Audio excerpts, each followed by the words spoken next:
దేవుని నామానికి స్తోత్రములు. అందరికీ వందనాలు. సామెతలు 5వ అధ్యాయం ధ్యానించుకుందాము.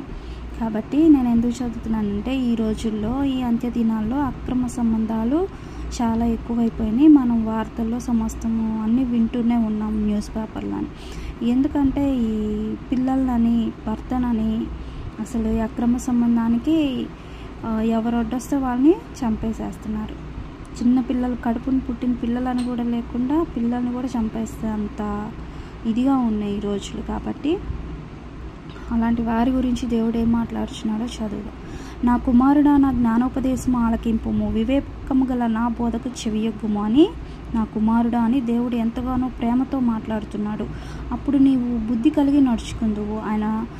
ఆయన జ్ఞానోపదేశం వినయ్యా, అప్పుడు నీకు బుద్ధి కలిగి నువ్వు నడుచుకుంటావు, అలాంటి వాటి జోలికి వెళ్ళవు అని దేవుడు మాట్లాడుతున్నాడు. అప్పుడు నీవు బుద్ధి కలిగి నడుచుకుందువు, తెలివిని బట్టి నీ పెదవులు మాట్లాడును. కాబట్టి జారస్త్రీ పెదవుల నుండి తేనె కారును, దాని పెదవుల నుండి తేనె కారుతుందంట. దాని నోటి మాటలు నూనె కొంటెను నునుపైనవి. దాని వలన కలుగు ఫలము ముసిడి పన్నంత చేదు. దాని వలన ఏం ఫలము? చేదు. ముసిడి పన్నంత చేదంట దాని వలన కలిగే ఫలము. కాబట్టి దాని నడతలు మరణమునకు దిగుటకు దారి తీయును. దాని నడతలు ఎలా ఉంటాయి? నిన్ను మరణానికి తీసుకెళ్ళిపోయిద్దంట. దాని అడుగులు పాతాళమునకు చక్కగా వెళ్తాయంట. ఏంటి? దాని అడుగులు పాతాళానికి చక్కగా తీసుకెళ్తుందంట. అది జీవమార్గమును ఏమాత్రమును విచారింపదు. జీవమార్గం ఉందే, ఇలా చేస్తే తప్పే, ఇలా చేయకూడదు అని ఏమాత్రము విచారించదంట. అది దానికి తెలియకుండానే దాని పాదంలో అటు ఇటు తిరుగుతాయంట. కాబట్టి దాని పాదాలు ఎడిపోదామా, ఏడకి వెళ్దామా అని అటు ఇటు తిరుగుతూనే ఉంటాయి. ఏ కొంపల్ని కూలుద్దామా, ఏ కాపురాలని కూలుద్దామా అని దాని అడుగులు అటు ఇటు తిరుగుతూనే ఉంటాయంట. కాబట్టి కుమారులారా, నా మాట ఆలకించండి అని దేవుడు మాట్లాడుతున్నాడు ప్రేమతో. నేను చెప్పు ఉపదేశమును తొలగిపోకుడి.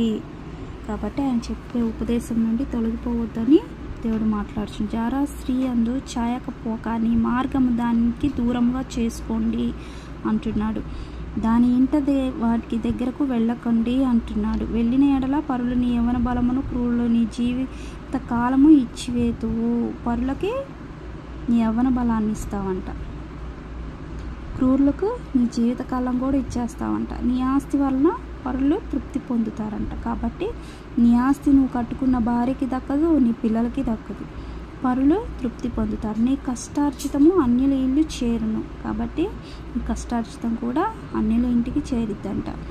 తుదకు నీ మాంసము, నీ శరీరము క్షీణించిపోయిద్దంట. కాబట్టి ఆ జారా స్త్రీ వల్ల అంట నీ మాంసము, నీ శరీరం కూడా క్షీణించిపోతుందంట.